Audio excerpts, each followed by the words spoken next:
Bonjour tout le monde et bienvenue dans cette deuxième partie dans laquelle on va continuer le corrigé proposé pour l'épreuve de la didactique des mathématiques, session 2021. Alors pour cette deuxième partie, on a un extrait de livret des directives pédagogiques ou bien des orientations pédagogiques relatives au programme de mathématiques de deuxième année de l'enseignement secondaire. Alors on va lire tous ensemble ce texte et puis on va essayer de répondre à la question. Toutefois, je vais mentionner l'essentiel. Donc, la lecture didactique, elle est très importante de faire attention quand vous faites d'habitude pour un texte mathématique. C'est-à-dire, il faut bien donner le bon sens des concepts présentés. Alors, la symétrie axiale est un outil fort dans l'étude des figures géométriques et plus particulièrement les figures symétriques. Elle est considérée parmi les acquis des élèves qui ont déjà octroyé et traité au niveau du primaire. Alors voilà ce premier paragraphe.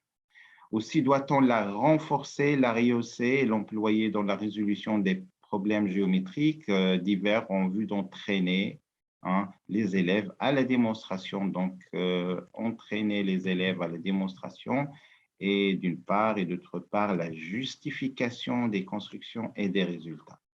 La présentation de la symétrie axiale en tant qu'application est à éviter. Ça, c'est un concept aussi important.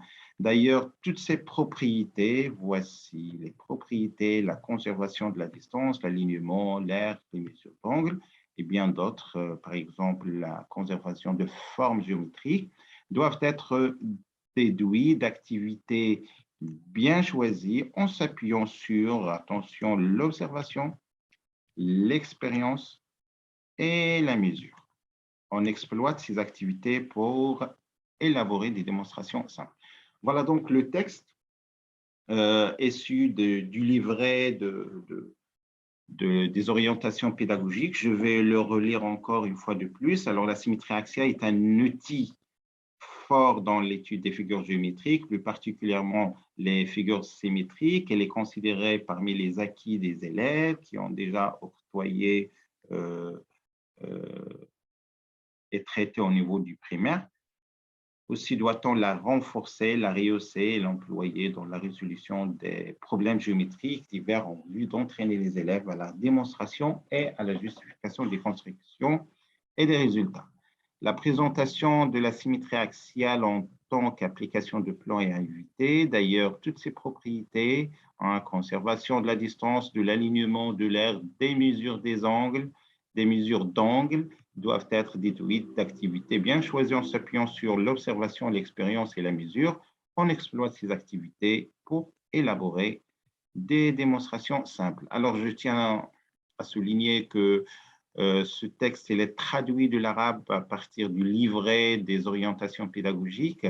Ça veut dire, lorsque vous rencontrez sur le net une traduction en langue étrangère, ça veut dire que ce n'est pas officiel. Pour le moment, on dispose seulement de la version en langue arabe. Et donc, la première question, où se manifeste l'importance de la symétrie axiale et pourquoi? Alors, oui, vous pouvez arrêter la vidéo pour prendre réflexion de la chose. Alors, pour ma part, je vais parler un peu maximum de la réponse proposée. Attention, il n'y a pas une seule réponse unique, exclusive, mais je vais quand même essayer d'enrichir vos vocabulaire sur ce point. Alors, la symétrie axiale, je l'ai notée par SA, faute de l'utiliser, de ne pas répéter chaque fois la symétrie axiale, est un outil fondamental permettant d'étudier les figures géométriques dans le plan. Elle permet d'entraîner les apprenants aux démonstrations relatives à la géométrie planaire. Alors, j'ai fait exprès quelques concepts géométrie de plan, géométrie planaire, pour la distinguer, attention, de la géométrie de l'espace ou bien la géométrie spatiale. Elle permet de justifier les constructions de la géométrie de plan. Elle permet également de justifier les résultats. Alors, ici, je parle en termes d'objectifs, acquérir aux élèves des valeurs positives envers les mathématiques, c'est-à-dire ressentir un sentiment de beauté, d'harmonie, d'émotion face aux mathématiques, hein. En gros, ça, c'est une partie des orientations, en fait, des objectifs des mathématiques dans le domaine de la géométrie. Alors, je l'ai inséré ici pour donner un autre objectif qu'on peut le citer au rapport de concept évoqué, à savoir la symétrie axiale. Développer sa capacité, c'est-à-dire la capacité de l'élève à résoudre des problèmes de géométrie de plan. Développer sa capacité à utiliser et à développer le raisonnement inductif, c'est-à-dire le raisonnement qui se base sur l'observation et puis la généralisation. Et ensuite, acquisition des savoir-faire et des habilités basiques dans le domaine de la géométrie de plan. Développer sa capacité à utiliser les technologies de l'information et de la communication dans les activités géométriques, par exemple, utiliser un logiciel de géométrie dynamique. Elle fait émerger diverses propriétés, elle fait partie des acquis des apprenants. Donc, voilà ce que je vous propose comme réponse à la première question. Vous pouvez arrêter la vidéo pour apprendre et recopier si vous voulez. Deuxième question, déterminer à partir du document 1 la relation dialectique entre la démonstration mathématique et la symétrie axiale. Alors, dans le cadre de la didactique, il faut savoir qu'est-ce qu'on entend par concept, le concept dialectique. Alors, tout d'abord, je vais vous donner une définition philosophique de la chose. Alors, la dialectique, en général, c'est une méthode de discussion, de raisonnement, de questionnement ou bien d'interprétation qui occupe une place importante dans la philosophie. Alors, en ce qui nous concerne, Régine Douady, qui est une didacticienne française, il a parlé de ce concept qu'il appelait la dialectique outil-objet. Alors, pour désigner le parcours des statuts des concepts mathématiques, il distingue pour un même concept mathématique 3 statuts. Alors, objet, puis objet implicite, puis outil implicite. Alors, l'expression dialectique, outil-objet, renvoie à la distinction entre deux dimensions de l'outil, à savoir dans la résolution de problèmes, leur statut en tant qu'objet qui appartient au champ mathématique et ensuite, ou bien en tant que théorie, ou bien l'objet. Ben, je vais répéter puisque c'est très important. Alors, l'expression dialectique outil-objet renvoie à la distinction entre deux dimensions. D'abord, leur dimension d'outil intervient dans la résolution de problèmes, voilà, et leur dimension objet qui intervient, qui appartiennent aux mathématiques en tant que théorie, hein. La dialectique comporte 5 phases et se structure à partir des connaissances anciennes pour arriver au développement de nouveaux concepts, c'est-à-dire il y a le concept ancien, puis recherche de nouveaux implicites, puis explicitation, instrumentation locale, puis institutionnalisation statut-objet, et enfin familiarisation et réinvestissement. Alors, pour ceux qui n'aiment pas vraiment trop de mots, trop d'explications sur ceci, alors je vais vous donner un exemple très simple pour comprendre qu'est-ce que c'est que la dialectique outil-objet.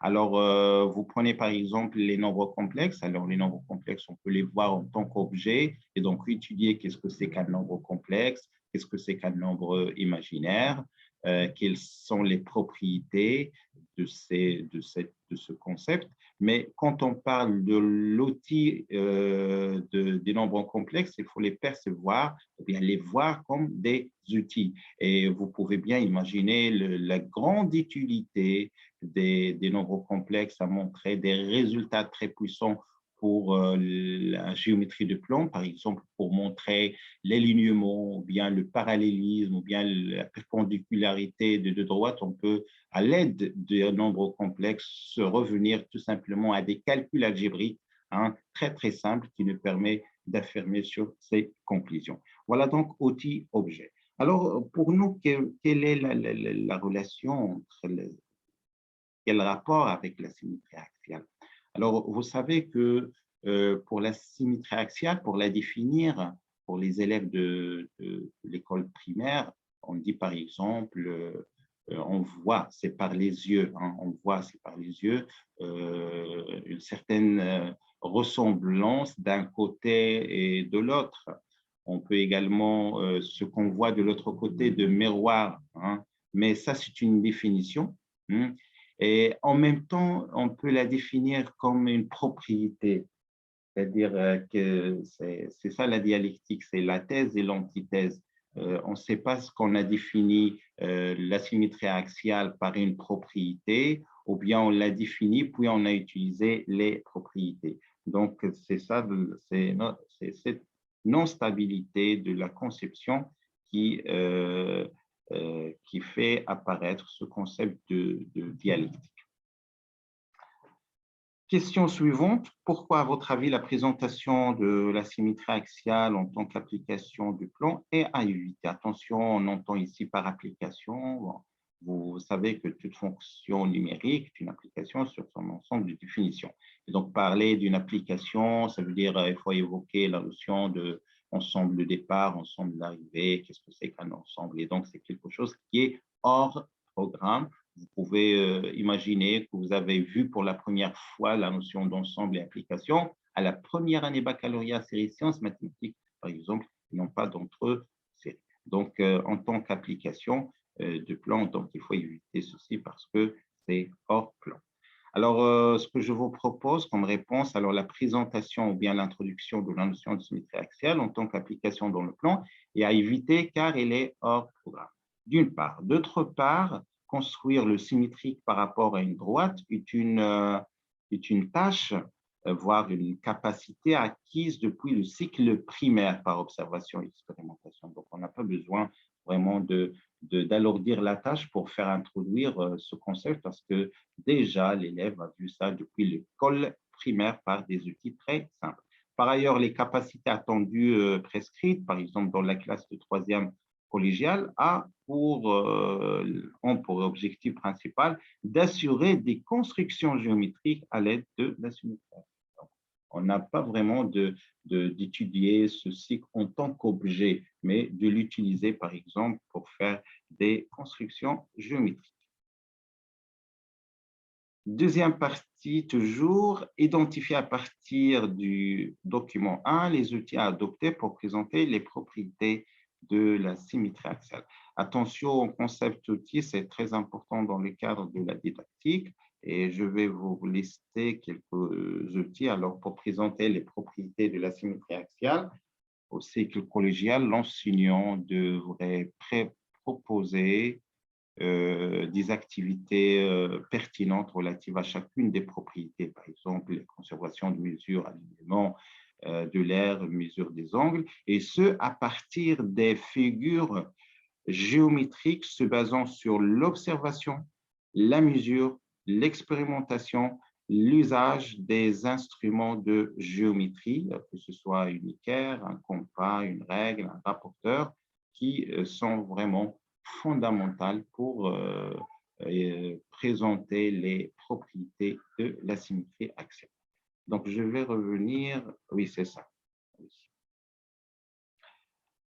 Donc, en termes très simples, on ne va pas donner des démonstrations aux élèves, on va les faire manier pour découvrir les propriétés de la symétrie axiale. Par exemple, je peux demander, proposer une situation, placer un point A, tracer une droite, placer le point B tel que la droite soit la médiatrice de segment en question, puis refaire de même pour un autre point B, mesurer à l'aide de compas la distance AB, la comparer avec A'B' de l'autre côté. Voilà, qu'est-ce que vous constatez, qu'est-ce que vous remarquez. Donc, ce sont des propriétés qui peuvent être déduites à partir des constructions qui sont faciles. Hein. L'expérimentation, je pourrais par exemple faire la même chose, demander de tracer un symétrique d'un triangle sur une feuille blanche et puis prendre son ciseau, il faut faire un découpage et comparer les deux les deux figures géométriques, le triangle de départ et son image, pour en déduire, par exemple, qu'il y a une conservation de l'air. Hein, de l'eau. Pour présenter une leçon, on utilise les types d'activités suivantes: activités de construction, activités d'introduction, activités de rappel, activités d'enrichissement, activités d'expansion. Quel type d'activité pouvons-nous choisir? Donc, je vais tout d'abord expliciter le type de ces expressions, de ces activités. Alors, il y a l'activité de construction, c'est-à-dire on demande à l'élève de faire des constructions géométriques, ou bien des activités d'introduction, ou bien activités de rappel, d'enrichissement, c'est-à-dire de faire travailler sur le concept, et l'activité d'expansion, c'est de faire travailler, élargir, si vous voulez, un concept donné. Alors, pour nous, voilà donc la réponse dans ce cas-là. Il s'agit bien d'une activité de rappel, tout simplement parce que les élèves ont déjà vu qu'est-ce que c'est que la symétrie axiale depuis le primaire. Et puis, il y a les activités d'enrichissement. Très simplement, c'est quelque chose qui concerne les exercices d'application. Et puis, les activités d'expansion, c'est-à-dire aller au-delà de l'application à la résolution d'autres problèmes, disons, plus larges. Voilà donc la réponse. Attention, dans le cadre de la didactique, ici, on présente 1, 2, 3, 4, 5 types d'activités, mais on pourrait, si vous voulez, adopter une autre classification d'activités selon Gras, par exemple. C'est un didacticien français. Alors, Gras, il donne des types d'activités. Alors, il y a des activités heuristiques, dont les consignes ou bien les verbes d'action sont bricoler, chercher, émettre des hypothèses tâtonnées. Il y a les activités de type traductif: traduire, observer, choisir le mot pertinent, analyser, schématiser, représenter, décrire, modéliser, transposer. Donc, ce sont des activités de passage d'un langage, par exemple, maternel à un autre langage mathématique. Hein. Donc, vous pouvez arrêter cette page pour lire soigneusement ces consignes. Donc, je pense que c'est clair. Alors, pour les activités classificatoires, organisées, classifiées, vous pouvez déduire le sens de chaque activité à partir des consignes que vous avez sûrement passées à côté, ou bien vues dans votre corpus scolaire, ou bien votre corpus d'activités en tant que mathématicien. Il y a les activités calculatoires, les activités logiques, techniques et les activités de réinvestissement. Alors, ce sont tous des activités,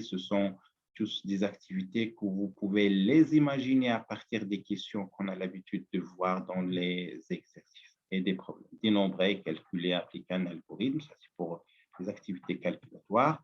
Prouver, convaincre, résoudre les problèmes de type logique, et puis techniquement, soigner la présentation d'un dessin bien d'un calcul, se montrer précis, minutieux, se montrer bien organisé en ce qui concerne les activités techniques. Et enfin, pour les activités de réinvestissement, appliquer, construire, illustrer, faire fonctionner. De même pour les activités créatives et critiques.